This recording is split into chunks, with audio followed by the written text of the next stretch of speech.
Living Corporate is brought to you by the Group Chat, a bi-weekly web show in the Living Corporate network that tackles diversity, equity, and inclusion topics your jobs, legal, and HR departments would never let fly. With topics like white supremacy at work, finding out that I'm a Karen, decolonizing DE&I, racial gaslighting at work, and imposter syndrome while black, you may be able to see why, but you may also be able to see why so many folks love it. Between our incredible host and our guests, which range from Fortune 500 executives to academics to activists to entrepreneurs, every other Saturday at 10 a.m. Central Standard is something special. So make sure you check out the Group Chat on livingcorporate.tv.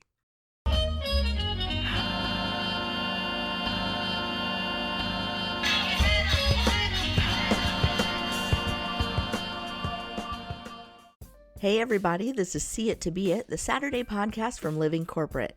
Living Corporate is a digital media platform that centers and amplifies Black and brown people at work. My name is Amy C. Waninger, and I'm the host of See It to Be It. When I was growing up in rural southern Indiana, I didn't know people who went to college or who worked in professional roles. I didn't know what those jobs looked like or how to break into them. But this show isn't about me, it's about my guests. Every Saturday, I bring you career stories from everyday role models in jobs you may not know exist. More importantly, the folks I interview share their perspectives as Black and brown professionals in jobs and environments where they may be the only. My guest today is Sam Alleva. Sam is a recovering rocket scientist. This is no joke. She used to be a rocket scientist. Aerospace engineer. And now she's a tech writer with her own company. But before we get to the interview, we're going to tap in with Tristan for some career advice.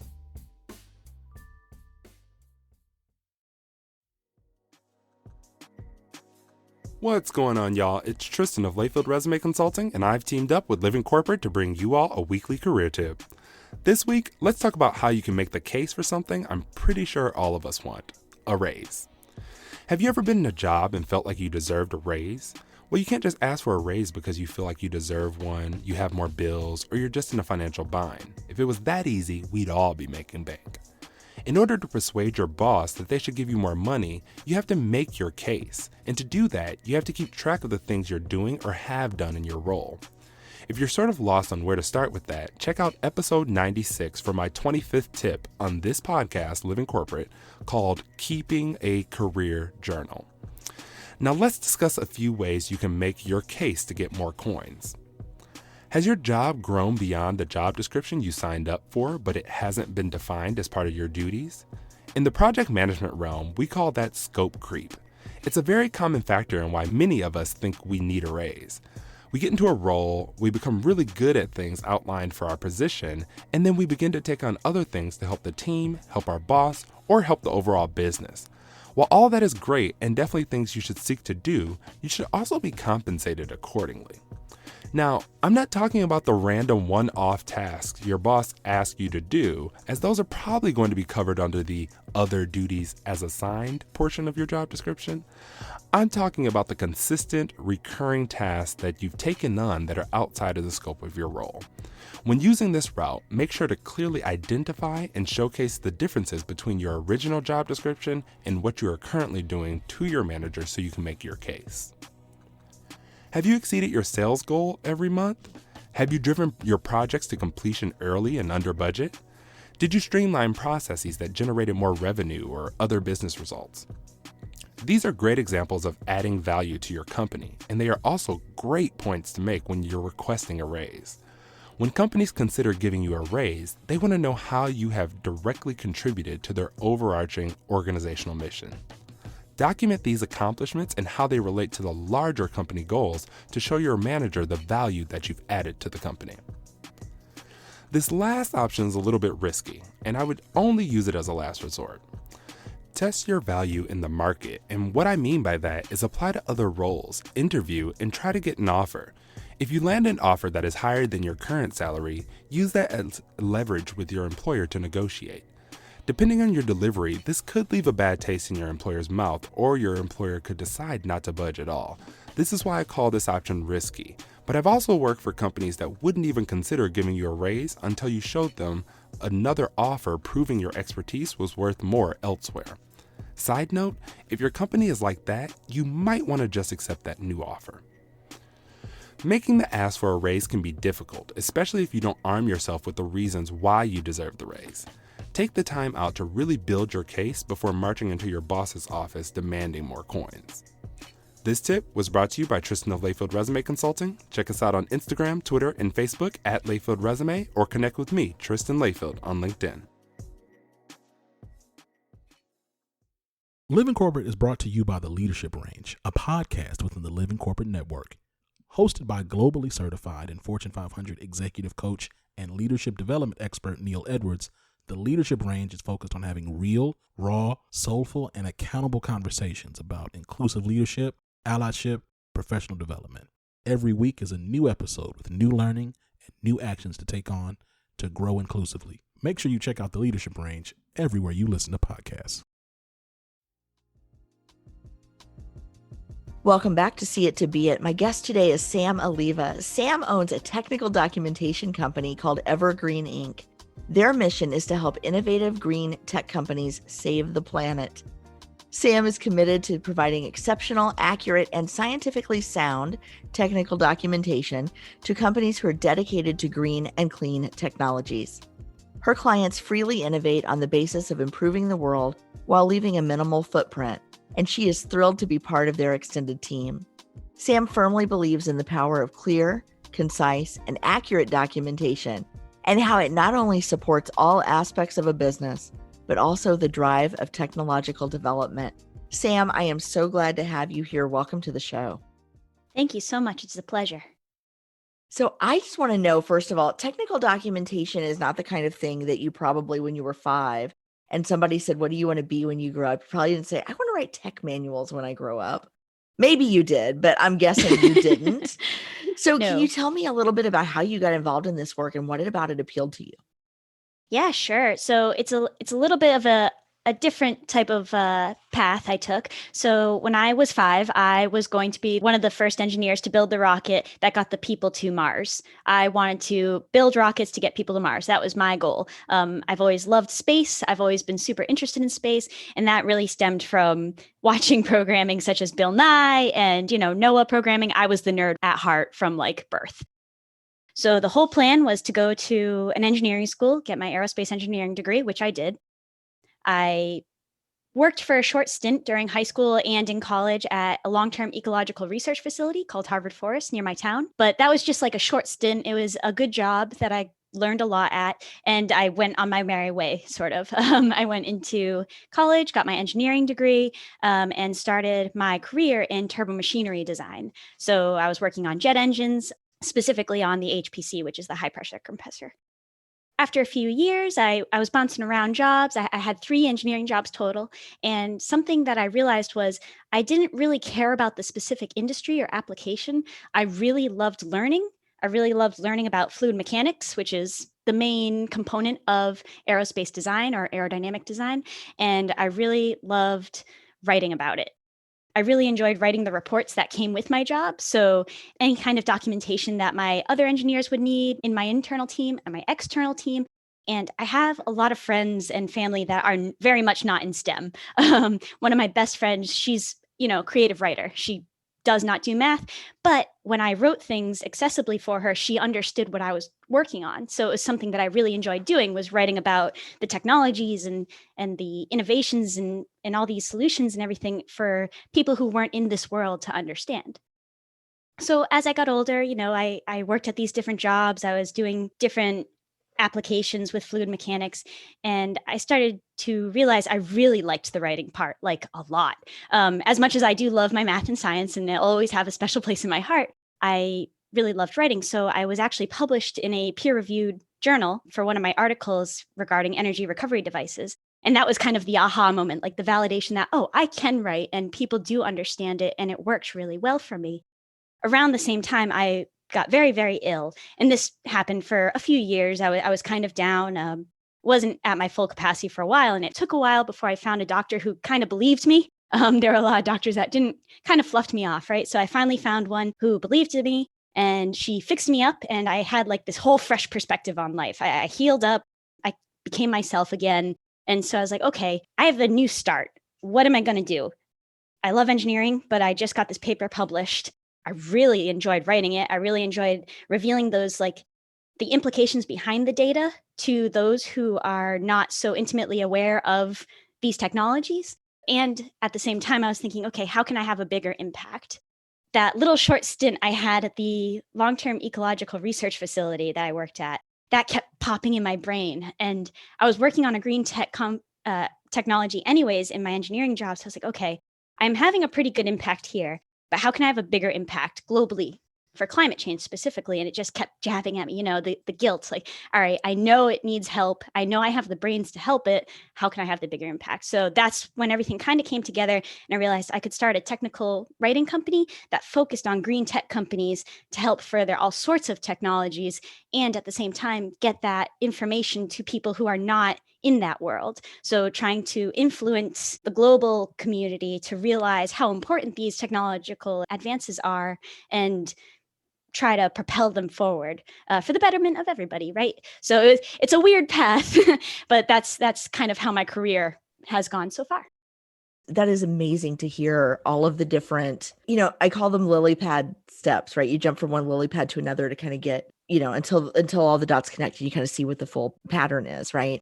And so many people, I will tell you, are so much older than you before that picture comes full circle and they see, here are the ways that these different passions and these different skills and these different strengths fit together into something that is not only fulfilling, but also valuable to the world. And so I applaud you for being able to put all of that together so early in your career. I know it doesn't feel early to you, but some of us are, have a few decades on you, are still trying to figure this out. Oh, thank you. Thank you. There is so much in this. I mean, you're a bona fide rocket scientist. Like, that's pretty damn cool, right? Like when somebody says it is really fun. It's a wicked cool industry to get into if you have that mindset or that type of brain, for sure. Yeah. So once you got in, right? So like growing up and you're looking at, you're watching movies and watching documentaries about, moon rovers and Mars rovers and got to fulfill your dream, which is so cool. What surprised you once you got there that you weren't expecting? So I'll speak to engineering first because that is the majority of my career so far. Engineering, the first day of school, I was so excited. I'll never forget. I had, my new backpack for college, just a little brown girl, all excited to start college, right? And I walk into class. It was Calc 2. I walk into class and I was the only one, right? I was the only brown girl and I was the only girl, which is pretty prevalent in engineering circles, right? It's pretty male dominated and especially white male dominated. That's just how it is right now. We are getting better, right? We have more women going into STEM fields, but that was just the case in 2008, in the fall of 2008. So walking in and dealing with, okay, I'm the only one here. That's fine. But how do I succeed like everybody else? So I would do a lot of covering, which is pretty unfortunate. I would see, someone sitting next to me succeeding and doing really well. And like, okay, how can I act more like him? How can I be more like him and show up more like him? Because he's succeeding. That's what you need to do to succeed. So I did that for a few years, which is obviously not the best. And as I got older, I started working in smaller teams, I guess, which was easier for me to show up as myself a little bit more often. And I think as you get older, you mature anyways, and you think of things differently and your perspective matures. So I realized, showing up as my unique self instead of trying to cover up who I am actually brought more opportunity to me. I had a different perspective, which meant I had a unique point of view and unique ideas too. So we all had the same challenges we were facing, especially in engineering, you're given a certain set of requirements you have to fall into in certain parameters. And while, the majority of people I worked with from similar demographics would kind of fall into these, solutions A, B, and C, I was thinking of X, Y, and Z. So it was very different ideas and how to combat those solutions. And I think that unique perspective really helps in developing new technology, especially. So that was the biggest surprise. I kind of expected it going into college that I would be one of the fewer women. I didn't expect to be the only woman in a lot of rooms, but I got over that. And luckily, like I said, STEM outreach to girls like Girl Scouts and everything has been phenomenal in the last few years. So as my little sister comes up, she's 12 now. She's into math, she's into science, and a bunch of her friends are too, like all her girlfriends. So that's exciting. And then on the same topic, for business ownership, the big surprise was having to talk to people. So I am an introvert at heart. I am an engineer, right? That's my heart. Is I'm super shy, and it was very difficult for me to meet new people until very recently. So when I started my business, I was like, oh, perfect. It's writing. I'll sit alone by myself at my desk and write and write and write, and I'll have a great impact. That's not the case. If you start a business, any business, you can't do it alone. You need your network, you need your support system. And as you interact with these people, you realize you have stuff to give too. So it's a two-way relationship. You're supporting all these people as they support you, and you create this net so nobody falls through.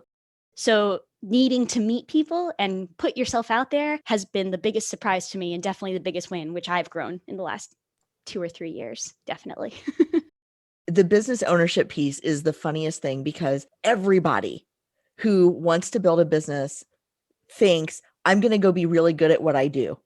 For sure. And then they just kind of stop with the thinking about all the stuff that you have to do to pay the bills while being really good at what you do. Right. Mm-hmm. Because like you said, you've got to talk to people, you've got to sell yourself, you've got to build the connections, you've got to, you've got to do your own books. You've got like, there's so much that has to happen. Right. And so how did you, as a self-proclaimed introvert, how did you get more comfortable with networking? Because this is something people really struggle with, especially people who are drawn toward, and I don't want to generalize too much, but a lot of people who are drawn toward technical jobs, who are drawn Yes, toward definitely. the analytical brains tend to be the shy. geeky stuff, right? Like it's like, I Mhm. don't want to talk to people. How did you get better at that, or how did you get more comfortable with it? Yeah, so it was really hard at first. I thought diving in head first, I've always done this where I'll come up with an idea and I'll go 300% into it. So I was like, oh, I'm going to sign up for all these networking events once I figured out this was something I had to do. And I started going, and then I would have, a nervousness, and I would just go hide. I wouldn't talk to people, or I'd only meet one person and leave. So the way that I really learned how to network, other than one-on-ones and meeting people through LinkedIn and everything, was I actually joined a women business owners group. And so it was a safe place where I could practice meeting people and learning who they were and more about them, and how to build relationships instead of just how to sell or, what have you. So that helped tremendously. Just being able to meet people in like a literal safe space where I could mess up completely and say, I'm so sorry. Can I start again? And they'd say, of course, this is where we practice. So finding that community of people I felt very comfortable with was huge for me. Now I can go into networking events and they don't have to be structured, and I can go up to a group of people and say, hi, I'm Sam, it's really great to meet you. Whereas 2 years ago, no chance, I would have run out of the room, right? So definitely finding a place where you feel comfortable and practicing, because you're going to fail many times, and you'll pick yourself back up and learn from it and grow and practice, and then you'll get more comfortable. So that's how I figured it out anyways. And it reminds me, as you were speaking, that's the networking group where you and I met. It's true. Yep. The WBO in the Seattle area. Yeah. It's a fantastic organization. If you are a women business owner, definitely check it out. Yeah. Now, does WBO have chapters elsewhere, or is it purely a Seattle group? Yeah. So right now we're focused in Washington. There are conversations about, we are on Zoom all the time anyway, so why not expand it? So anybody can join right now. There's no requirements or anything like that. It is when we are in person, it's more helpful to be local. But again, they might be expanding, they might be adding more chapters. So we'll see what that holds in the next year or two. Very cool. Thank you for sharing that, and Yeah, no for problem. reminding me about how great that group was, because it was an intimate group, but it was really welcoming, really open. And someone there had invited me because my book, Network Beyond Bias, was the book club book that month. And I said, sure, Exactly. yeah, I'd love to meet your members and talk. And so it was such a great experience for me. And you all were so welcoming. So I can see why I'm glad. I can see why you were drawn to that group. And that was your safe space to kind of come out of your shell a little bit. For sure, definitely. I also want to go back to, what you said about being a good technical writer and making the data and the meaning behind the data relevant to people who don't, for example, I wouldn't look at a bunch of, charts and graphs related to carbon outputs and understand what it meant and why it was important and what I could do with it. And I think there's such a gift in being able to bridge the gap between all of that technical stuff, right? All of the detail, and really putting it into a format that people outside of that inner circle can consume. For sure. How do you think that gift has served you in terms of kind of giving you the confidence to go out on your own? Yeah. So this was actually another surprise I had, or something I realized right around the same time that I was getting better, right around the same time that my paper was published, and right around the same time I was trying to figure out how I could have a better, bigger impact. I never realized before this how difficult it is for engineers to write. For the most part, again, I'm generalizing. There are plenty of engineers who can write very, very well, myself included, and but for the most part, people tend to categorize themselves either as math and science people or as writing creative people. And that's not the case. If you're an engineer, you're very creative. If you're writing, you're very creative. Anyways, realizing that a lot of people tend to fall into one of those categories, I was like, oh, I can bridge that gap. I really like writing, and I find that I'm pretty good at it. And it was just helpful, I think, growing up with such writing centric people in my life. My mom is very much a writer. My best friend, she's a creative writer. That's what she does. She hates math, always hated math. I was the only reason that she passed a lot of classes. No, I'm just kidding. But finding that bridge really kind of spurred that idea that, oh, this is how I can have the impact, because there are engineers who are working on really amazing stuff that everybody should know about, that nobody knows about because they can't share their findings in any easy to understand or accessible way. So my fifth grade sister should be able to understand your technology. If she's reading your white paper, she should be able to read it and say, oh, you're working on this because of this problem. And so that's my goal, is to try to bring those two brains together. So the brain of the engineer and the brain of the reader, for understanding, for the betterment of everybody, right? Because when everybody understands what we're working on, the engineering world, then they are more willing to pour more resources into that and say, oh, this company needs to do well so that we can enjoy this benefit. So that's kind of my long-winded answer, but no, I think that's perfect. And it's, and it is so important, especially as we think about, I think academia, and I think white papers and these kinds of reports have, maybe unintentionally, but have been a tool for exclusion in a lot of fields, right? If we write something that's so opaque, no one can understand it, we get to feel better about ourselves, right? And we get to keep other people out. And I don't know if that's always been a conscious choice, but I think it's been a choice. That people have made. That's the idea of the ivory tower, right? Yeah. You're all these academics and all these really well-educated people who are super analytical and very good at doing what they're doing. They're kind of over here, and then the rest of the world is kind of over here. So you have two different factions, and really we're all working towards the same goals. We all want to live easier lives. We all want to live better lives. We want the planet to survive. So just kind of bridging that gap is super important. And I agree, sometimes you'll read a scientific paper and you're like, I don't know what this is. I have an aerospace engineering degree. I should understand this. And I don't. This is the writer's fault. The author needs to fix this. So it's that kind of bridge, I guess, that connection. Yeah. Well, and just, getting people, younger people interested earlier is so important, right? Diversifying who's interested in solving these problems, because we do need creatives who are thinking differently about the problems and the solutions than have been in the past. And if we're shutting people out with the language that we're using, and we're making things so convoluted and so dense that we can't get new ideas in, right?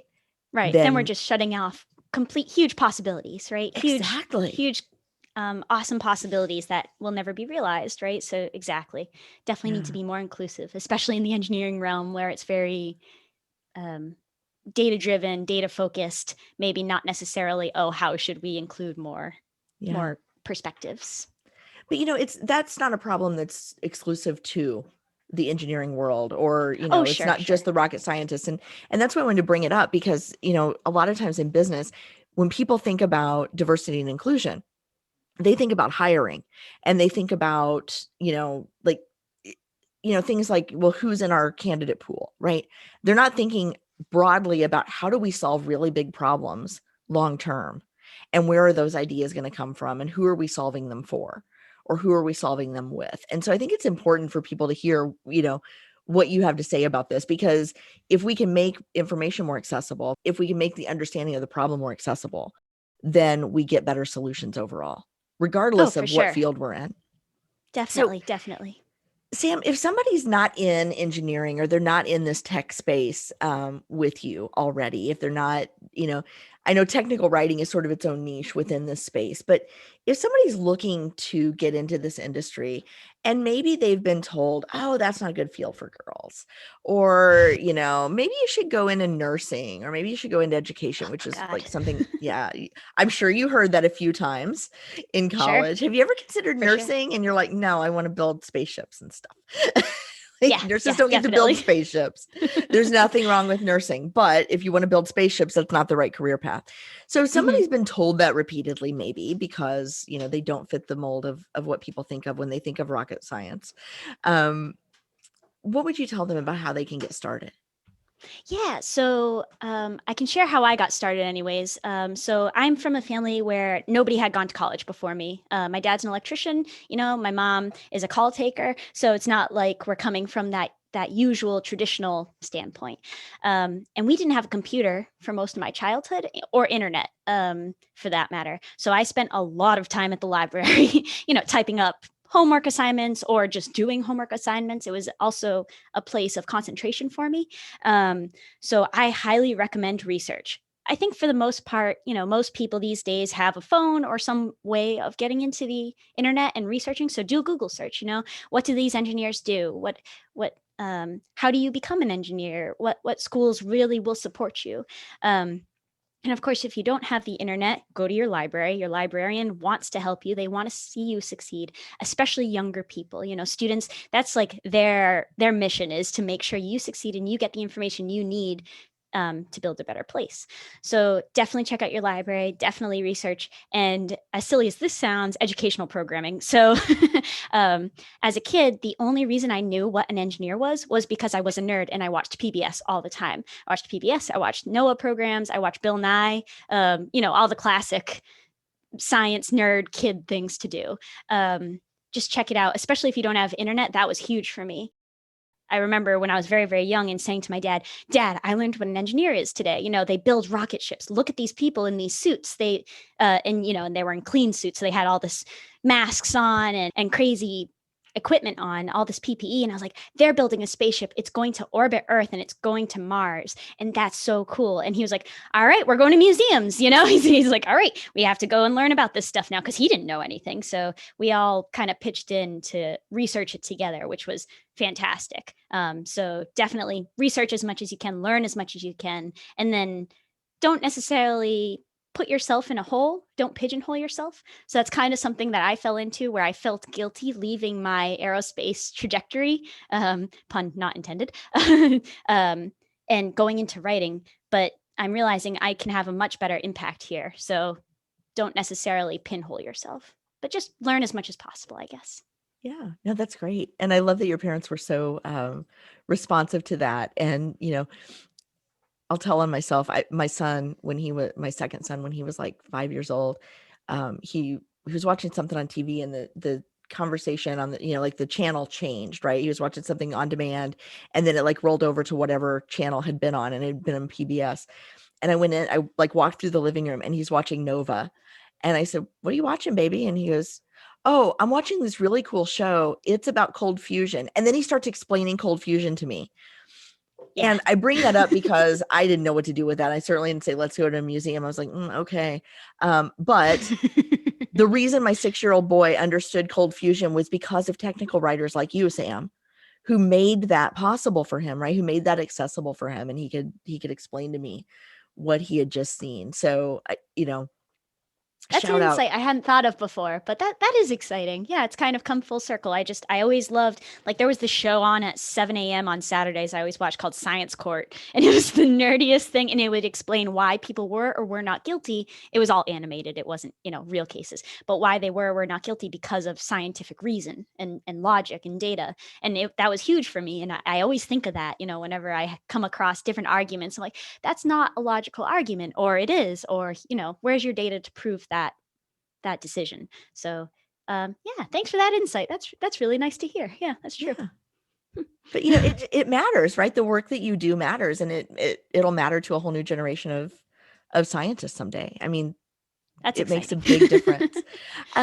You brought up earlier about being the only, right? The only woman in your programs, right? The only young woman in your Calc 2 class freshman year, the only brown woman, right, in the programs. And I would imagine that that's not changed a whole lot. I mean, you said you're still one of just a few people who look like you, or people who have similar background to you. Where do you go for community? And then especially you add to that you're an entrepreneur, so you spend a lot of time by yourself, even though you have to talk to other people, right? Entrepreneurship can be very lonely. Other than the women's business group that you belong to, where else do you go for community? Yeah, so that's a great question. For the younger folk listening, I would recommend looking into, a lot of schools are coming up with ACAs, which are Alumni of Color Associations, or, Students of Color Associations, different groups that are focused on who you are and the unique perspective you bring in. I actually never joined any of those groups. I was, again, out of fear. I am only half brown, so I thought I didn't fit, or it wasn't my spot, unfortunately. Now I see that's not correct. Anybody can join, and they do welcome anybody. If you're completely 100%, Polish, you are welcome in the Brown Society because they want your perspective too. Anyways, so there's lots of ACAs. And then I personally found a lot of community, obviously outside of the WBO, just within my own support system.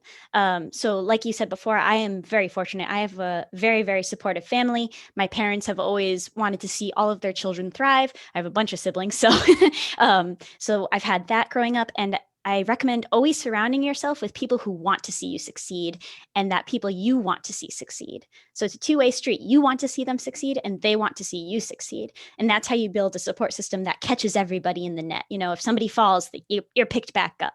So that's probably the most important, I would say. And just as a tip, never be the smartest person in the room. So when you're always look to learn, always look to grow, because you're not the smartest person. There's always somebody smarter. How can you learn from them? Even if it's in something that you may not have a huge interest in, just learn about them, learn what they do, why they're interested in it. And then you can see the bridges between and the parallels between your interests, their interests, and you can support each other, even if you're in different industries or different work.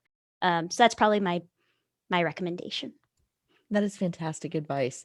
And I have to say that when the rocket scientist says, don't be the smartest person in the room, we should probably, all the rest of us, listen. Yeah, I mean, thank you. Yeah.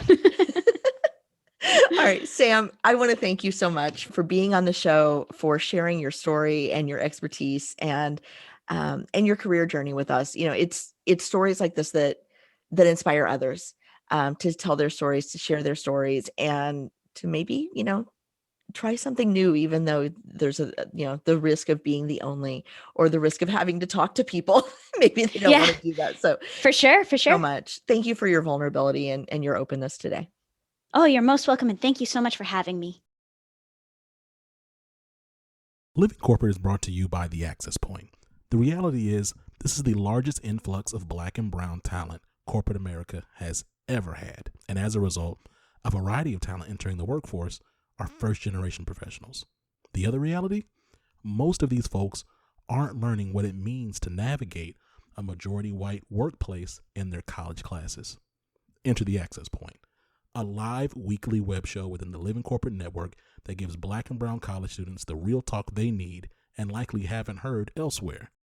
Every week, our hosts and special guests are dropping gems, so don't miss out.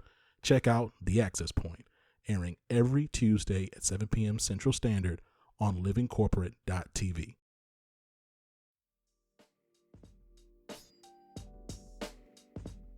Okay, how much did you love Sam? Her positivity just radiates out of her, and I absolutely enjoy talking to her so much.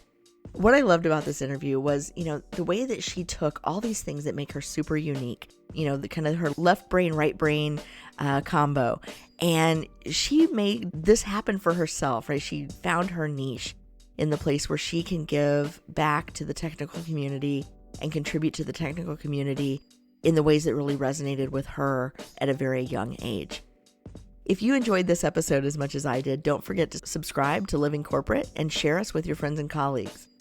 And you can help us out by leaving a 6-star review wherever you get your podcasts. Maybe you're thinking, but there are only 5 stars. Okay, give us all those stars. But then go the next step by leaving a couple of sentences in your own words, telling us what you loved about the episode or about the series. Don't forget to visit living-corporate.com to learn more about our other podcasts, videos, web shows, and more. This is Amy C. Wanninger from See It to Be It, and I will see you next week.